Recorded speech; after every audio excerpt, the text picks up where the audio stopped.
All right, how do we solve this question.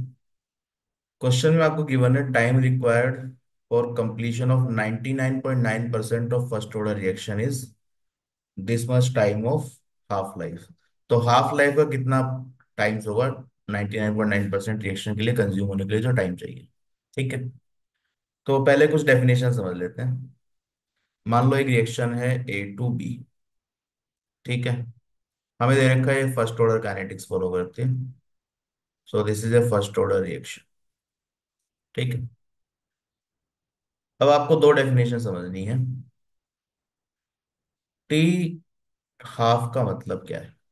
T half का मतलब है कि आपका half of the reactant has been consumed.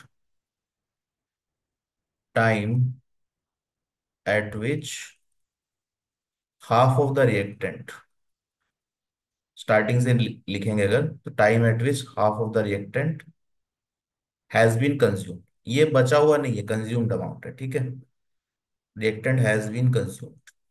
तो कंज्यूम्ड अमाउंट के ऊपर ये टाइम्स डिफाइन होते हैं। तो यहाँ पे क्या बोल रहे हैं कि भाई T=0 पे मान लो कंसेंट्रेशन सी नोड है, शुरू में सी है सी कंसेंट्रेशन। तो टी हाफ पे क्या होगा, ये आधा कंज्यूम हो जाएगा। आधा कंज्यूम होगा तो बचेगा कितना। सी नोड इनिशियल था, कंज्यूम आधा हुआ, C0/2। तो बचा कितना होगा, C0/2। बी कितना बनेगा, C0/2। ठीक है, तो ये हाफ लाइफ पे होगा। सिमिलरली अगर आपसे कोई पूछे T99%, ये क्या है T99%, 99.9% का मतलब क्या है कि 99.9% of the reactant should be consumed. ठीक है, तो मान लीजिए T99, T=T99.9%, इस पे क्या होना चाहिए। तो इनिशियल सी नोड था, कंज्यूम कितना हुआ है, C0 × 99.9 डिवाइडेड बाय 100। ठीक है, तो ये वैल्यू है।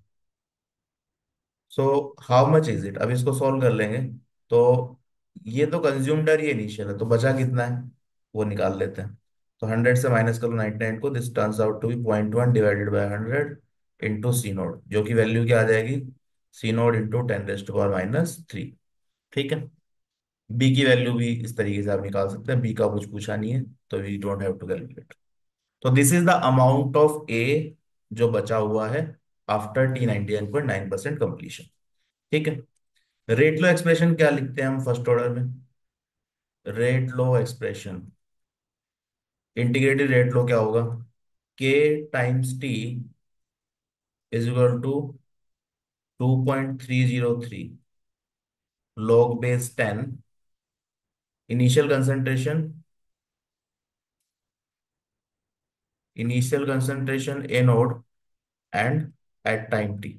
तो ये रेट लो एक्सप्रेशन है। ठीक है, इस रेट लो एक्सप्रेशन में ये दो वैल्यूज पुट कर देते हैं, T½ C0/2, T99.9% C0 × 10⁻³ जो बचा हुआ अमाउंट। तो this is the actual amount, ये कंज्यूम्ड अमाउंट नहीं है, जितना बचा है वो है। तो देखो क्या आंसर आता है। तो K × T½ T½ लिख रहे हैं तो यहाँ पे C0/2 लिखना पड़ेगा।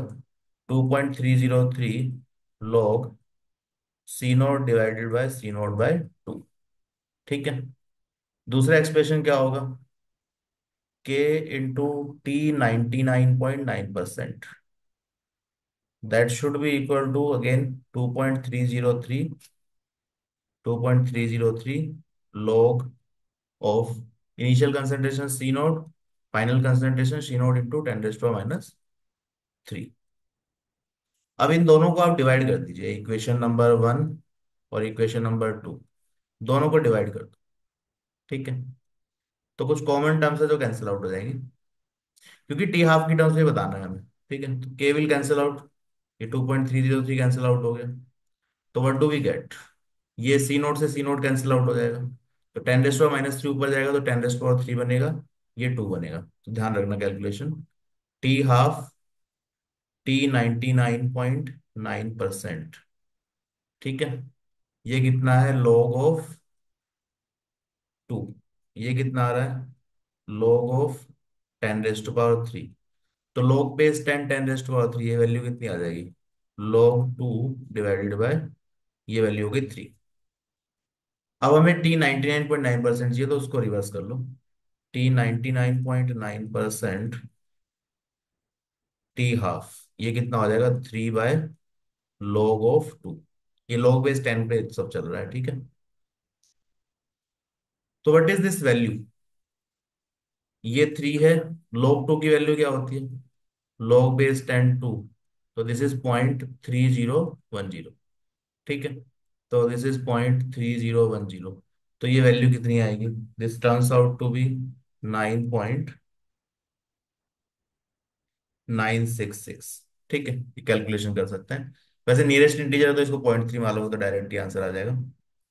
T 99.9% is equal to 9.966 into T half. तो अप्रोक्सीमेटली इंटीजर में कितना आ रहा है, 10 टाइम्स।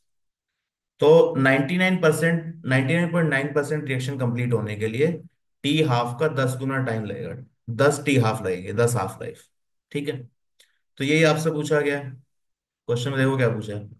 क्वेश्चन में पूछा है फर्स्ट ऑर्डर रिएक्शन में time completion for 99.9% is this much times of half life. तो कितना आ रहा है, 10 टाइम्स ऑफ हाफ लाइफ। तो करेक्ट आंसर इज 10। ये एनसीईआरटी में एग्जाम्पल भी है, एग्जैक्ट क्वेश्चन वही है। तो एनसीईआरटी का एग्जाम्पल है, ठीक है। रिकैप कर लेते हैं हमने क्या पढ़ा। फर्स्ट ऑर्डर रिएक्शन है, टी हाफ टी 99.9% निकालना है। टी हाफ क्या होता है, जब हाफ रिएक्टेंट कंज्यूम हो गया। टी 99.9% क्या होगा, व्हेन 99% हैज बीन कंज्यूम्ड, तो कंज्यूम्ड अमाउंट ये है। तो बचा कितना है, C0 × 10⁻³ यहाँ से एक्सप्रेशन लिखेंगे, then you can divide those two equation, तो आपका आंसर आ जाएगा 10। So 10 is the correct answer.